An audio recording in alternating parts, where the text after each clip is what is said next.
from the heart of our nation's capital in Washington, D.C., bringing compelling interviews, insightful analysis, taking you beyond the headlines and sound bites into conversations with our nation's leaders and newsmakers, all from a biblical worldview. Sitting in for Tony is today's host, Jody Heiss. What we accomplish will protect an entire generation. And we're not stopping with just Meta. We'll use this landmark settlement to help make other social media platforms safer, because every child deserves an internet where safety comes before profit. That was Kentucky Attorney General Russell Coleman earlier today announcing a proposed landmark $17.1 billion settlement with the parent company of Instagram and Facebook. Welcome to this Wednesday, August 26th edition of Washington Watch. I'm your host, Jody Heiss, filling in for Tony. So glad to have you with us. We've got a lot to cover in the next hour. Among other things, we'll discuss the latest on the U.S. and Canada trade war, which has sharply escalated over the last couple of days. Georgia Congressman Buddy Carter, who is a member of the House Energy and Commerce Committee, will be joining us for that discussion. And later in the program, we'll discuss some of the latest moves by the Trump administration with regard to immigration, including the pause on immigrant visa appointments for applicants worldwide. Ken Cuccinelli, a former Deputy Secretary of Homeland Security, will join us to unpack all the developments there. Plus, is there a good legal case for a college that punishes Christian clubs for wanting to select student leaders who sincerely agree with their faith? Sounds like we've been down that path before. Well, here we are again, and we'll discuss it as the program unfolds. And with all that's been going on in the WNBA with regard to opposition against biological men competing against biological women, what can be done to protect female sports? Well, we'll discuss that with Missouri Congressman Bob Onder and with Frank Murphy, the chair of Athletes for America Coalition at America First Policy Institute. So we've got a lot to cover. All this and more is coming your way on this edition of Washington Watch.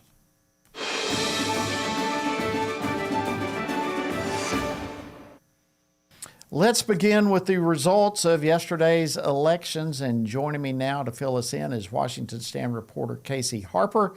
Casey, can you give us some of the highlights that went down yesterday? Yeah, thanks, Jody. I'll run through some of our results here. In South Carolina, of course, Senator Darlene Graham, the sister of the late Senator Lindsey Graham, defeated Congressman Ralph Norman in the GOP Senate runoff. Now, this sets her up for the November contest against Democratic nominee Annie Andrews, whom Graham yesterday called, quote, the most radical liberal ever nominated for a statewide office by the South Carolina Democratic Party. That might be true.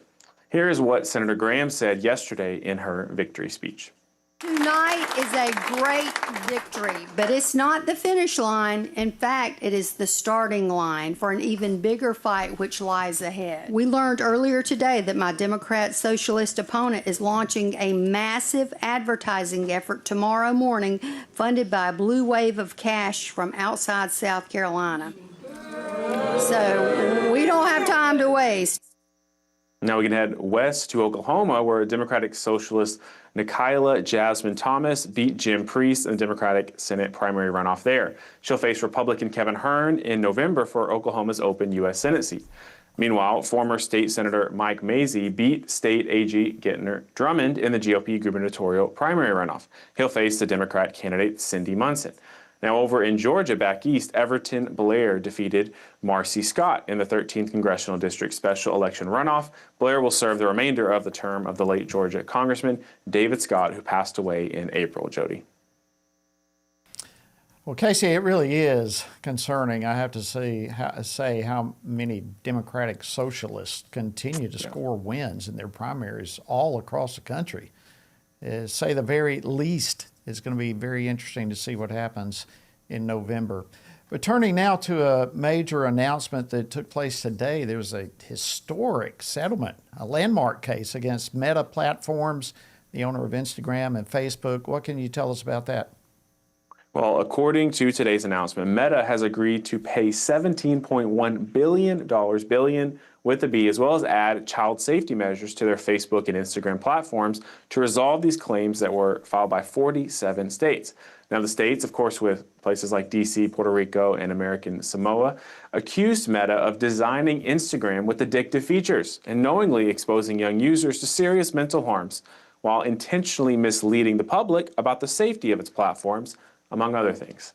It also argued that Meta violated federal laws by routinely collecting data on kids under 13 without their parents' consent. Under the settlement, Meta agrees to adopt a series of safety features. In fact, here's what Kentucky's Attorney General Russell Coleman said in a video statement released earlier today.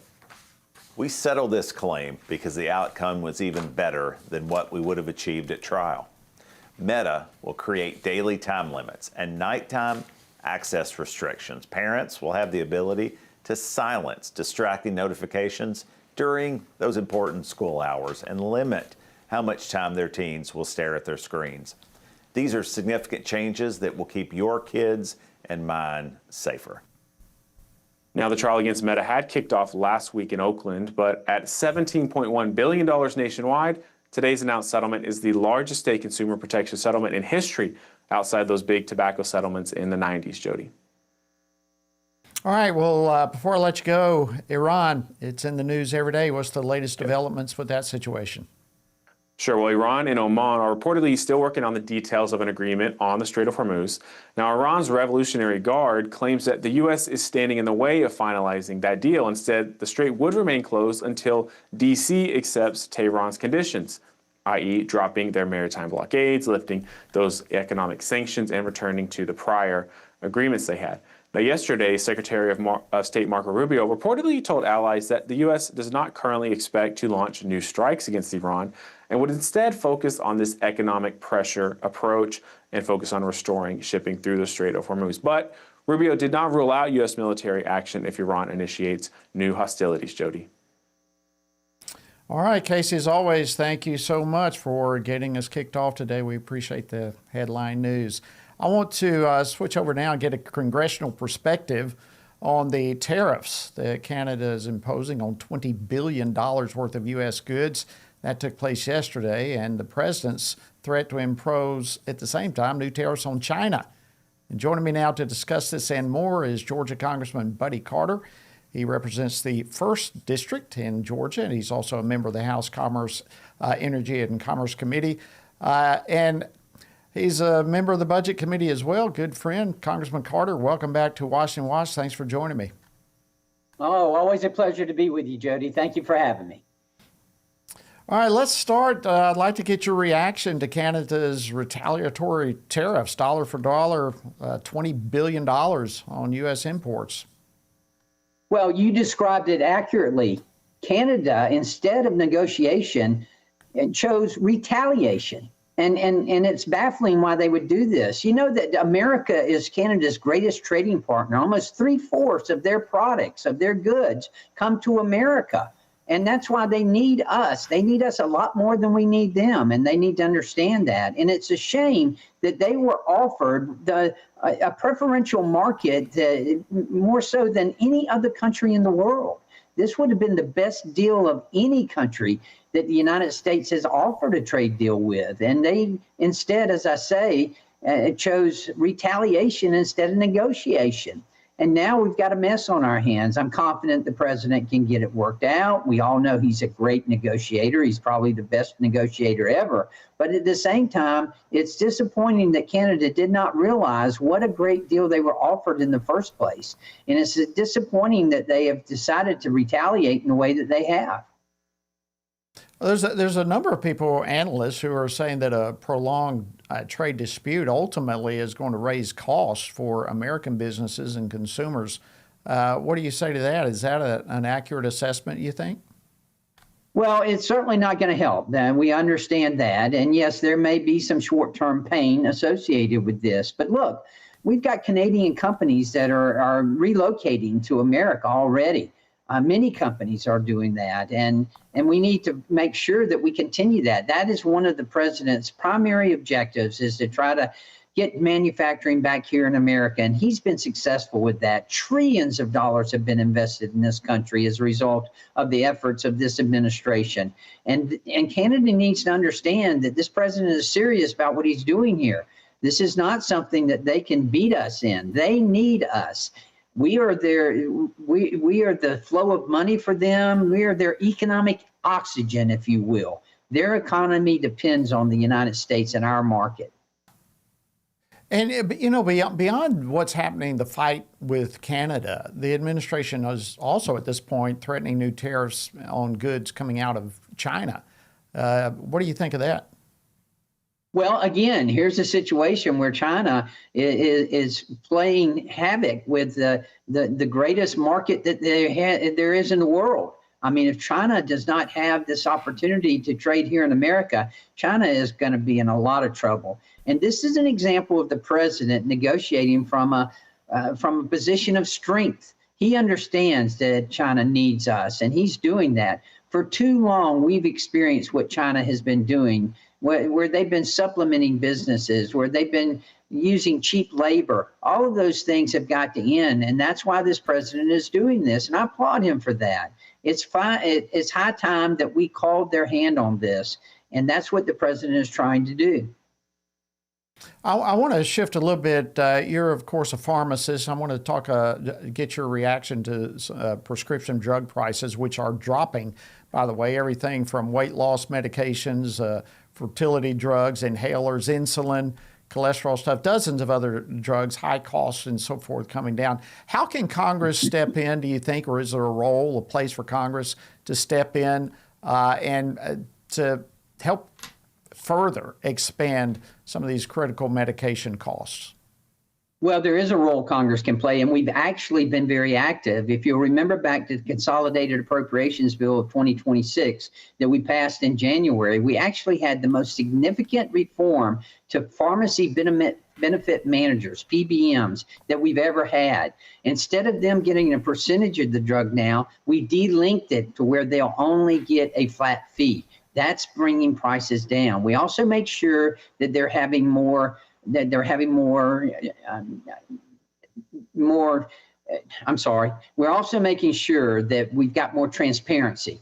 And that transparency is leading to more of the discounts going to the patient, going to the consumer, as opposed to being pocketed by the insurance companies who own the PBMs. That was significant, and we were able to pass that. We also made sure that we were able to have contracts between pharmacies and PBMs and insurance companies reviewed by CMS to make sure that they're reasonable and relevant. And that's especially important. But you're right, the price of drugs have gone down thanks to these actions and actions by the administration that have led to the price. And we had a 1.8% decrease in July alone in the price of drugs. In this year, we've had more discounts, or we've had a decrease in the price than we've had in the last 60 years. And that is very important, and that's very significant. And I applaud the administration for the executive orders that they put in, most favored nations, the Trump RX, all of those things are working.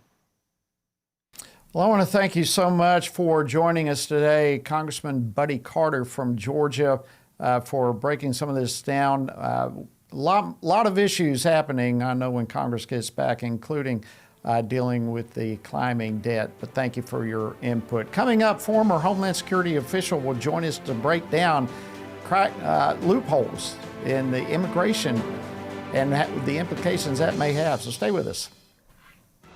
America, what formed the fabric of our freedom? What stitched together the hearts of those that fasten the stars and stripes? 250 years ago, our founding fathers penned the invisible words woven within every heart, that all men are created equal, that they are endowed by their Creator with certain unalienable rights, that among these are life, liberty, and the pursuit of happiness. Unite with others who will pledge to defend these eternal truths today at Family Research Council's Pray, Vote, Stand Summit, September 24th to the 26th at Cornerstone Chapel outside Washington, D.C. In 1776, our country declared independence in reliance upon divine providence. In 2026, in the same spirit, will declare dependence upon God by gathering for a time of prayer, inspiration, and action for faith, for family, for freedom. Register now at prayvotestand.org. One nation under God. America's undeniable foundation of faith. As president of the College of New Jersey, now known as Princeton University, John Witherspoon taught 10 cabinet members, 60 members of Congress, 13 governors, 3 Supreme Court justices, Vice President Aaron Burr, and President James Madison. As a Presbyterian minister, Witherspoon was the only active clergyman to sign the Declaration of Independence. He was a gifted preacher and writer who let his faith direct his political activism, often voicing the link between earthly liberty and spiritual liberty. Witherspoon argued there is not a single instance in history in which civil liberty was lost and religious liberty preserved entire. President John Adams said of Witherspoon, he was a true son of liberty, but first he was the son of the cross. Witherspoon's views on man's sinfulness from birth influenced his belief that self-government was only possible with checks and balances, a belief he passed on to his student, James Madison, father of the Constitution. Witherspoon helped form the vision many of our founding fathers held to: no republic without liberty, no liberty without virtue, and no virtue without religion. And with that, Witherspoon became a cornerstone in America's foundation of faith.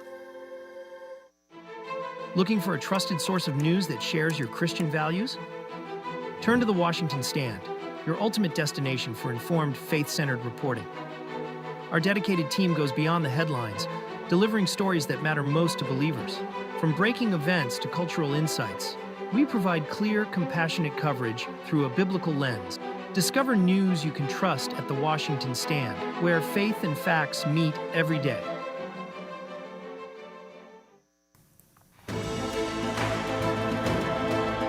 Thank you for joining us today on Washington Watch. I'm your host, Jody Heiss. An honor to be filling in today for Tony. The White House has paused all U.S. immigrant visa applications. Now, this move is to prevent access to applicants who could end up taking advantage of public assistance. So the State Department is also getting ready to cancel in the ballpark of 200,000 immigration visas across the country, which would mark the biggest visa revocation effort in the history of the United States. Meanwhile, there's a new rule to increase the fee for an H-1B visa, which is the temporary work visa for foreign professionals, but to increase that to $103,000. So how is the revocation of the visas going to play out, and what will the impact of that be? At the same time, how could this new H-1B visa effort, the fee involved, affect the job market? Well, joining us now to discuss this is Ken Cuccinelli, Senior Fellow for Immigration and Homeland Security at the Center for Renewing America. He's also the former Deputy Secretary of the Department of Homeland Security and also former Attorney General of the state of Virginia. Ken, always good to have you. Welcome back to Washington Watch. Good to be with you, Jody. All right, let me start with this this whole thing. The administration stopping the global immigrant visa interviews in an effort to retrain, I'll say that, embassy staff to screen out the applicants and so forth who could potentially end up taking advantage of public assistance. But for you, someone who has led operations at DHS, how critical is this screening upgrade, do you think, to protect our social safety net and overall to prevent dependency on public benefits? Well, shoot, Jody, in a week when we passed $40 trillion of debt, as you and I both know, an unsustainable rate achieved on a bipartisan basis, a screening like this in the immigrant flow makes an awful lot of sense. And I commend the president and the administration for taking it on. They're undoubtedly going to take some heat for it. When I was leading USCIS before I became deputy secretary in the first Trump administration, we issued what was called the public charge rule, which was an attempt to provide accountability for people looking to immigrate to the United States that they would not become what, to use the old phrase, a public charge, that they not utilize welfare, that their sponsors here, the people who want them to come to the United States, would instead take responsibility for those costs. And we've never really enforced it meaningfully. And as we spiral down into more and more debt, this becomes more and more important. I certainly think that it's a challenging area to determine what an incoming immigrant's financial capacity is, but that burden for helping us navigate that is on the immigrant, and it should be, not on the government. And for all of yours and my lifetimes, Jody, the government has sort of implicitly treated itself as having the burden. Well, gee, I can't prove you won't be a public charge, so I guess I have to let you in. And as Dr. Phil would say, how's that working out for you? Right. So do you see this being challenged in court? I mean, are there any everything they do gets legal challenged. arguments here? Yeah, everything they do gets challenged, but public charge is in the statute. It's in a statute that Joe Biden and Chuck Schumer and Nancy Pelosi voted for in 1996. So the Clinton administration, in its wisdom, issued about a 5 or 10 page memo on this subject. And frankly, that's what I'd like to see again, rather than a 1,000-page regulation. Just implement the intent of the statute on basic terms. And I think that they will probably end up utilizing bonds so that in the event that anyone becomes a public charge, that there is a bond to draw on. But then the next question becomes, well, then do they collect them? So, you know, there's a lot of follow through here, but the signs are very positive here from the administration with respect to the retraining and including the State Department, which frankly is the most anti-American department of government. So to have them trained up in how to screen this out, frankly, I'd like to make some of them personally responsible if they're wrong. But we can't do that and still expect to be able to hire people. Nonetheless, it's a good direction. So let me ask you, how feasible do you think it is, practically speaking, to revoke some 200,000 temporary visas? Oh, it's entirely feasible. It takes follow through. ICE just rounded up, you know, they had their largest deportation month that I know of, and it wasn't yet 50,000. It was just under 50,000 this past month, July. So, you know, if they directed their attention just to this cadre, that's 4 months of work. You know, some of them will cooperate and will leave because they want to stay legal. Others, as you know, will jump the line and try to stay here illegally. People forget that before the border invasions of the Obama and Biden years, the majority of people here illegally came legally and stayed illegally. That used to be the majority, no longer. So it is, you know, those are processes we also need to put in place, and there have been improvements made there too. All right, well, our final minute before we have a hard break, but how could the new fee for the H-1B visa affect the job market? What do you think? Boy, this is great news, Jody. I'm very supportive of the administration's move here.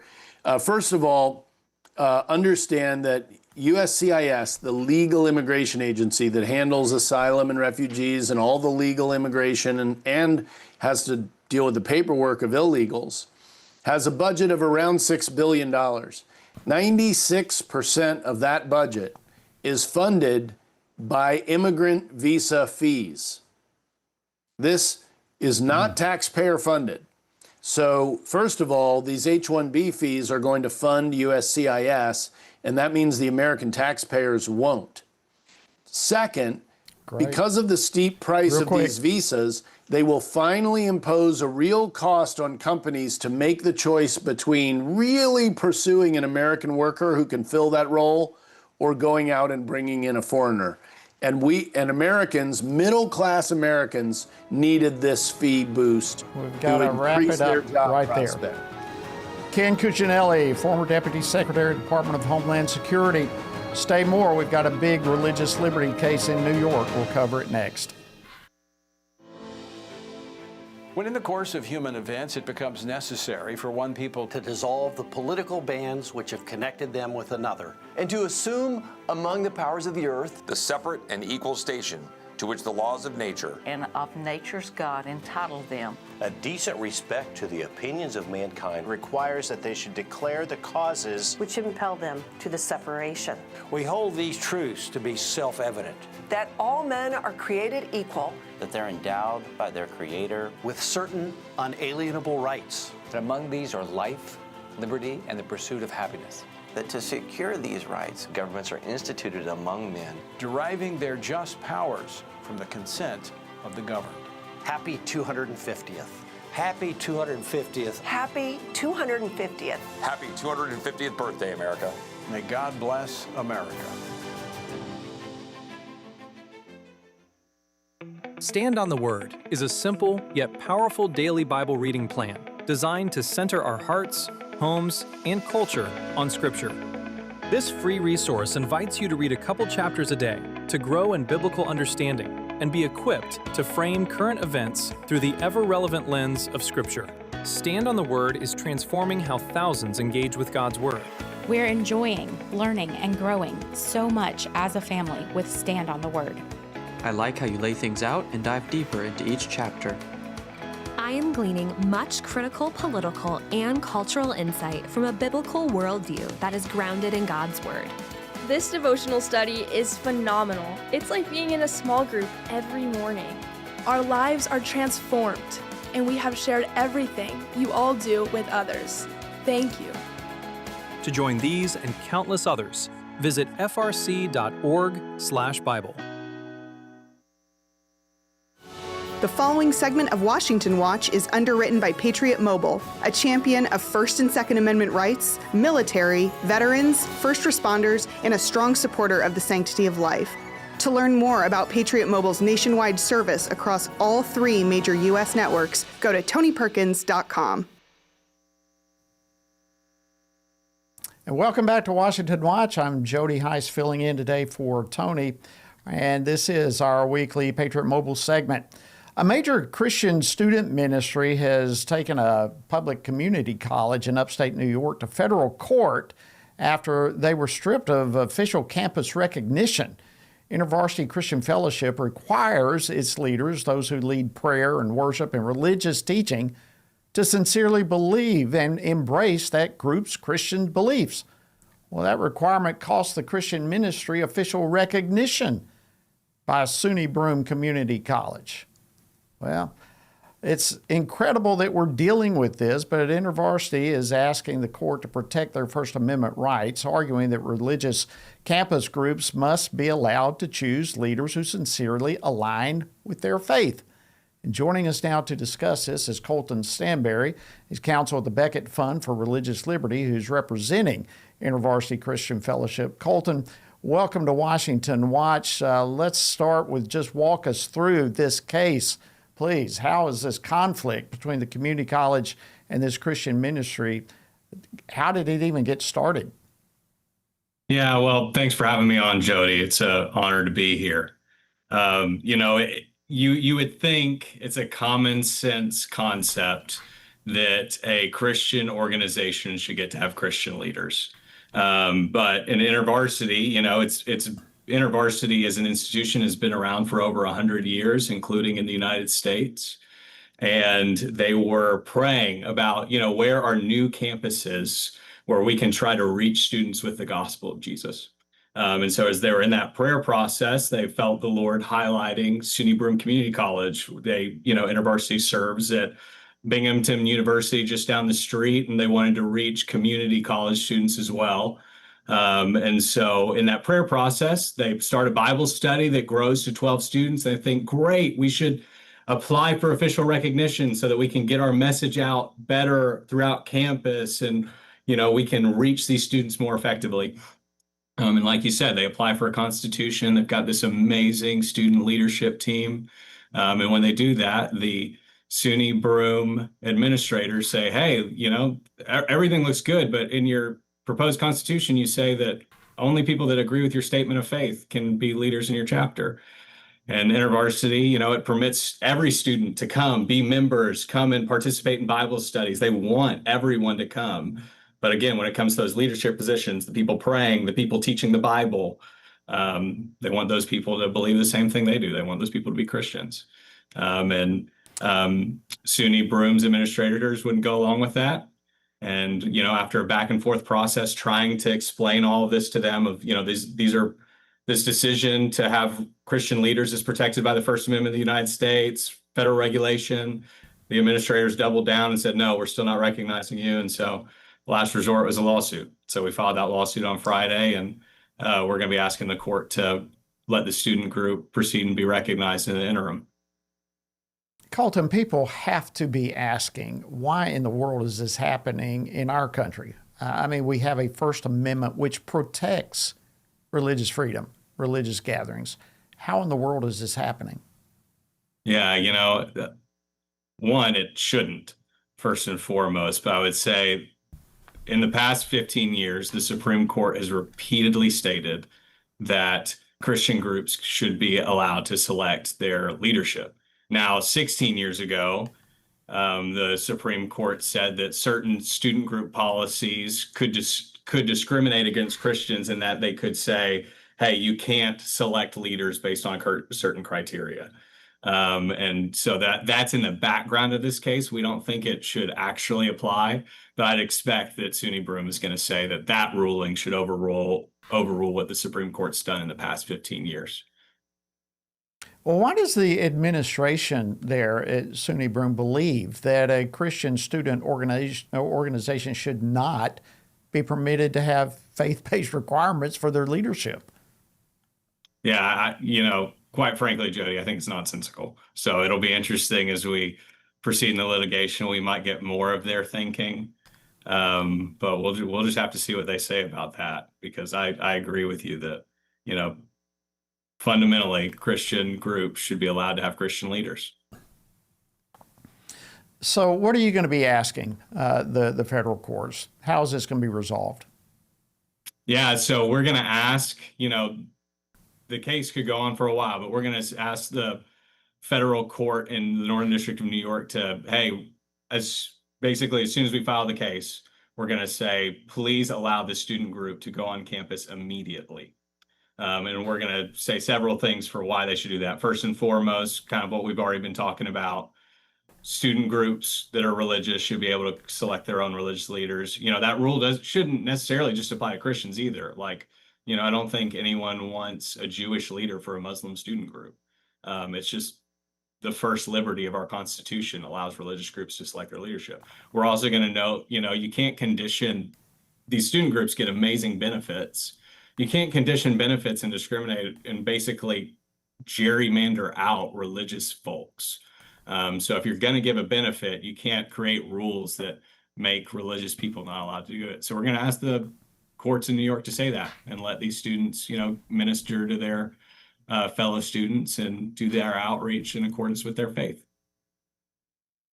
Colton Stanberry, counsel at Beckett Fund, thank you so much for joining us. We will certainly be keeping an eye out and a pulse on this case as it unfolds. Thank you for joining us.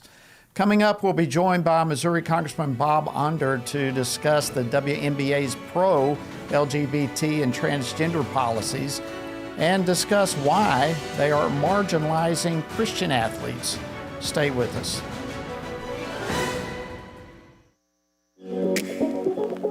The Center for Biblical Worldview's all-day workshops delves into the formation of a worldview, what it is, how it's formed, when it's formed, what that means to them personally and their churches and communities. My hope for people when they come to these worldview workshops is that they will come away better equipped to engage the people and the ideas that they're living with and around. And our goal is to give people more confidence in the gospel, in the fact that what God said to us actually is true, actually is the path to happiness and human flourishing for all of us, but also more confidence in their ability to have these conversations and help lead other people to the truth. For Bible-believing Christians to know what God's Word says on these issues and to learn how they can apply it to their lives. And we believe that the more Christians that we equip, that's how we'll change the nation. Hey fam, listen, Pastor Sammy here at Lighthouse Church, and I cannot tell you how equipping, how empowering, how incredibly educating this conference has been. And so I just want to encourage anybody that either has not been part of or is thinking about hosting this event, certainly to pastors, leaders, even CEOs for that matter. This conference is lights out. I stand behind it myself. I can't commend it enough. We're going to be talking about this for some time to come. The culture is kind of squeezing in on us as God's people, forcing those of us with biblical views to change those views or to suppress those views. It's forcing us to engage with issues that we've never had to engage with. And so what this teaches us is what those issues are, what the Bible says about those issues, and then how we can critically engage our culture on these things in a way that is committed to biblical principle. Visit frc.org/worldview for more information. What is God's role in government? What does the separation of church and state really mean? And how does morality shape a nation? President John Adams said our Constitution was made only for moral and religious people. It is wholly inadequate to the government of any other.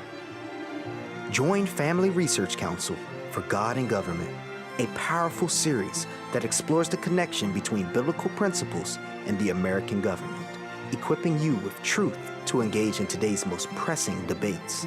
We'll uncover the foundations of our nation's history and why it's relevant for today. Join us to defend God's plan for government, because faith and freedom were never meant to be separate. You can view the course at frc.org/godandgovernment or on the Stand Firm app.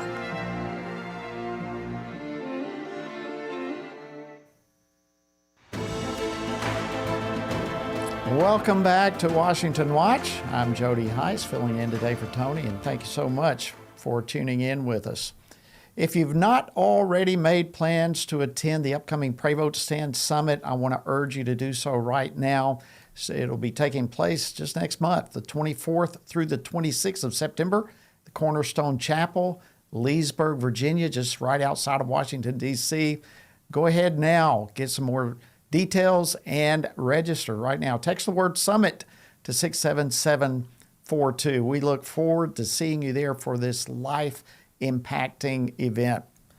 All right, a pair of retired NBA players who sought to join the 2027 WNBA draft have been declared ineligible to play in that women's basketball league.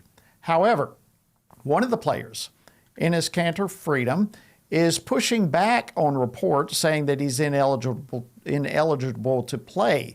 He's saying that no one from the WNBA has reached out to him to say that he's ineligible. So he's calling all those rumors fabricated.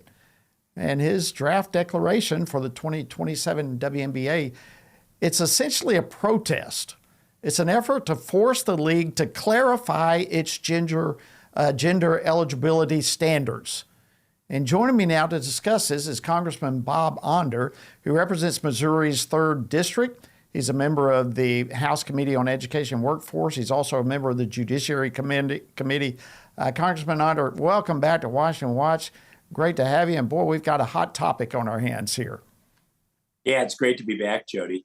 Yes, as you pointed out, 2 retired NBA players, Enes Kanter Freedom and Royce White, have both said, well, WNBA, if you cannot define what a woman is, then we say we are women and we want to be eligible for the draft and to play in the WNBA.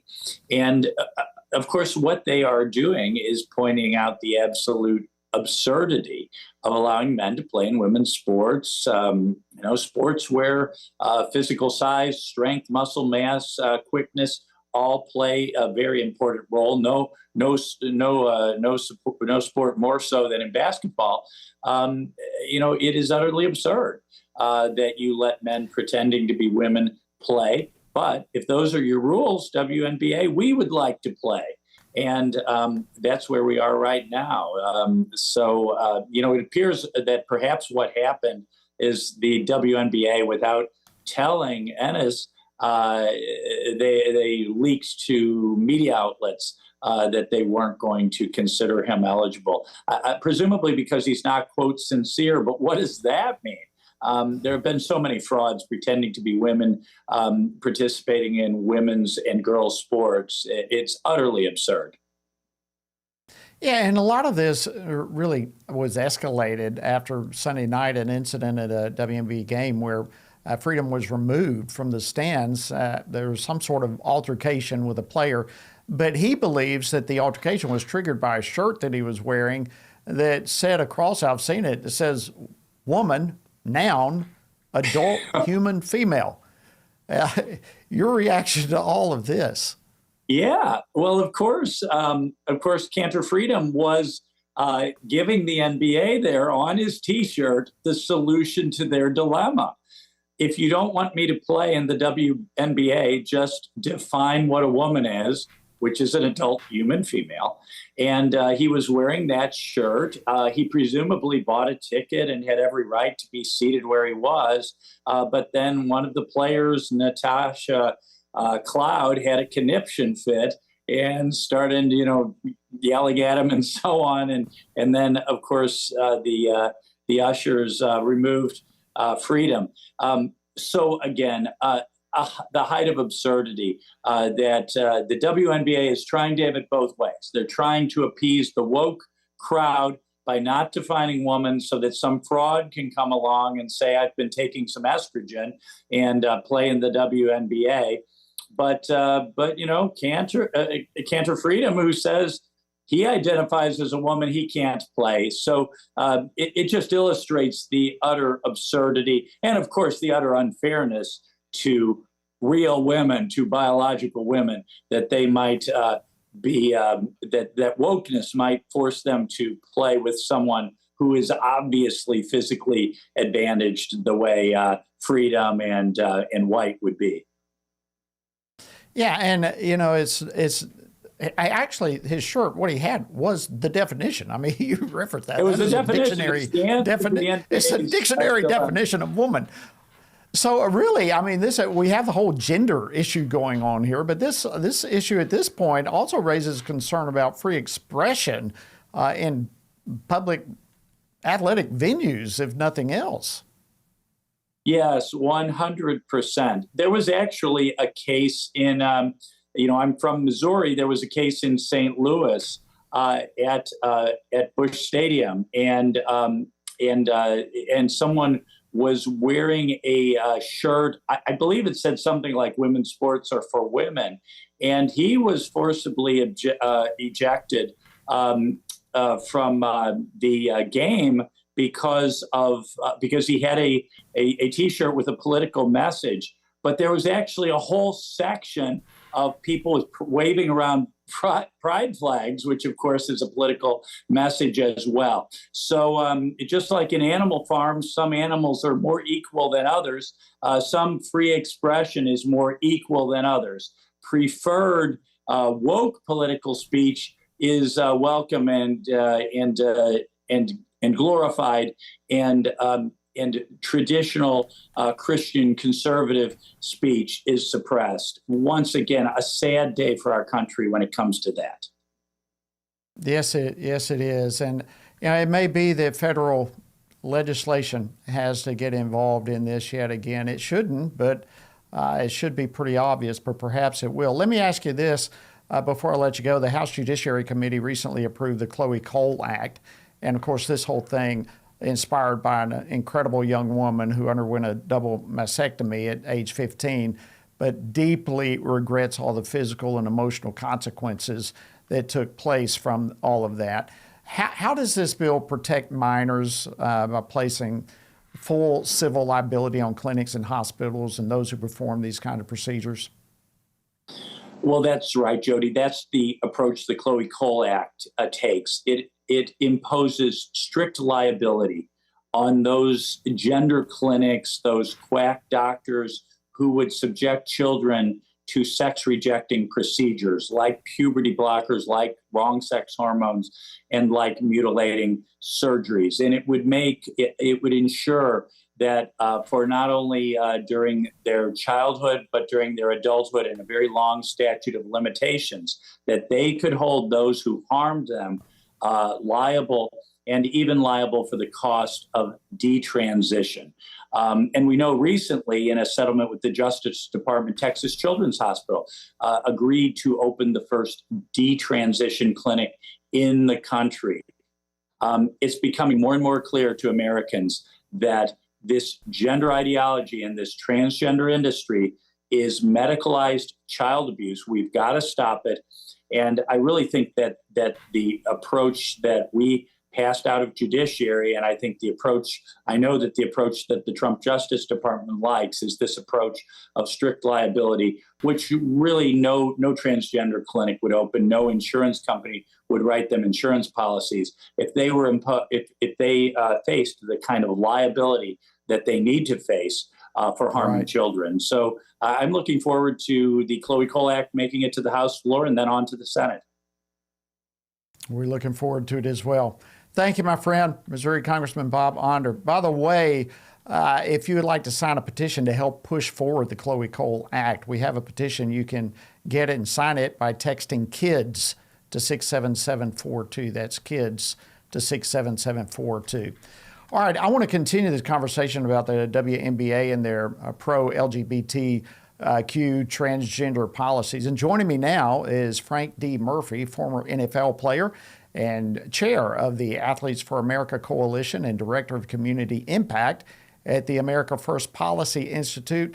Frank, welcome back to Washington Watch. Let me get your reaction to what we're seeing with the WNBA not being clear in defining gender eligibility around players. Well, I think it's a big problem, but I also think that we have to take it a step farther. We need more pressure. Freedom is doing an amazing job with that pressure, but we need pressure from Christians. We need our Christian men and women to step up and step out.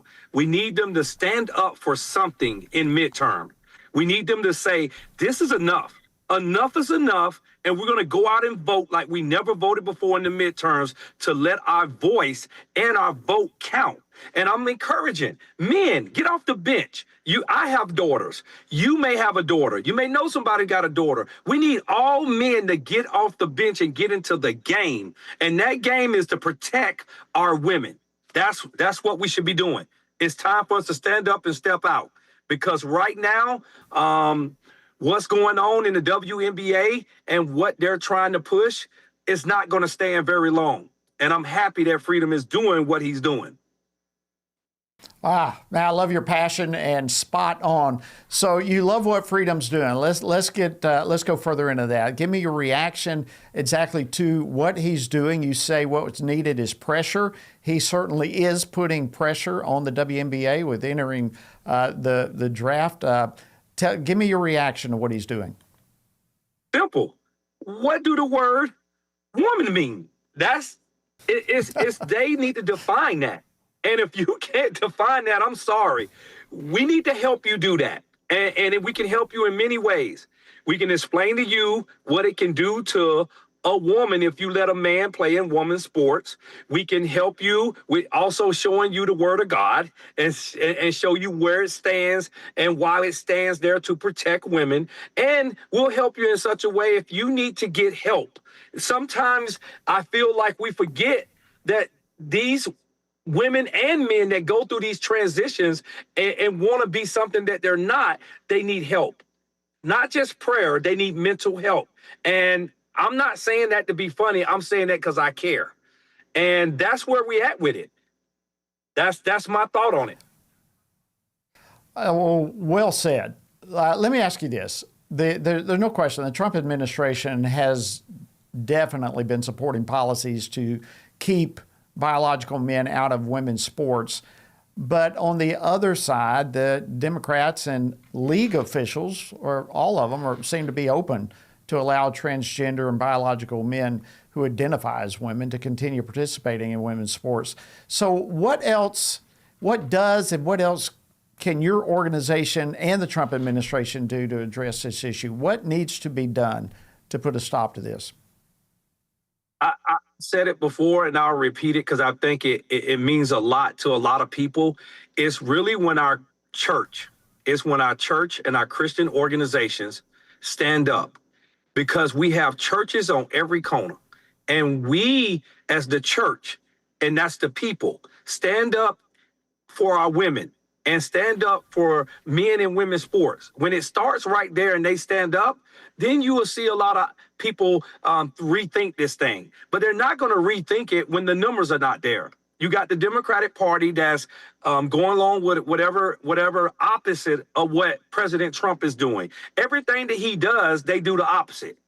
So I think we have to wake up and call on the church to stand up and do what they was called to do. And that's to stand up for every child, to stand up for every man, and most importantly, stand up for every woman. And that's my thought and my solution. And that's something that we'll continue to work on. At America First Policy Institute, we work on policy. And we'll continue to push that stuff forward. We'll continue to be loud and clear on what we stand for and why you should stand for it as well. We'll do the same thing through our Athletes for America Coalition. We will be on the front line. And if you can see that we already got Freedom on the front line as well, doing what he knows to do best, and that's to stir up something so you can define what is a woman. Well, it's not just this issue. I'm convinced, I know you share this as well, that there are so many issues. The majority of issues we're facing in this country come right back. It's a spiritual issue. It comes right back to the church being engaged, speaking biblical truth into the culture and equipping the church community to engage it effectively and gracefully and lovingly, but biblically to speak into it. Let me ask you this, Frank. Are there other initiatives, anything else that your organization is doing to help protect female athletes? Yes, we're going out. We're standing up for them. We have people on our team, like the Riley Gaines. We got people on our team that's going out speaking against men and women's sports. That's what we stand for. But I think most importantly, you guys, we just spoke on this. We also have a church coalition, a faith coalition, and we're going to go out as well and do the same thing that our Athletes for America is doing. So we will continue to push. We'll continue to push the facts, the truth. And not only that, we'll continue to push in love. Because that's one thing we can't forget. We have to show love because people are looking for the hate. And we don't have hate to give you, but we do have the truth to give you. And I think that we're seeing the winds, the momentum shifting across the country on this issue. People are seeing what is taking place there. And it's a bridge too far. People just don't want to go across this bridge. They know it's just wrong. Do you agree with that? Oh, I think they know it's wrong. I just think nobody's calling them out, and their courage has to step up. You know, it takes courage to play in the NFL. It takes a lot of courage to get on that field. It takes a lot of courage to get put in the game and show up when the lights come on. And when the lights come on, our Christians go back to the bench. And we can't have that. We can't have it this midterm, and it starts this midterm. We got to get off the bench when the lights come on and show up at the polls and vote against these types of things, or it's going to keep happening. And if it keep happening, before you know it, we won't have no women's sports. And we can't allow that to happen. Right there. Thank you, Frank Murphy, Chair of Athletes for America Coalition and Director of Community Impact at America First Policy. That's all we have for today. We'll see you tomorrow here on Washington Watch. Washington Watch with Tony Perkins is brought to you by Family Research Council. To support our efforts to advance faith, family, and freedom, please text GIVE to 67742. That's GIVE to 67742. Portions of the show discussing candidates are brought to you by Family Research Council Action. For more information, please visit TonyPerkins.com.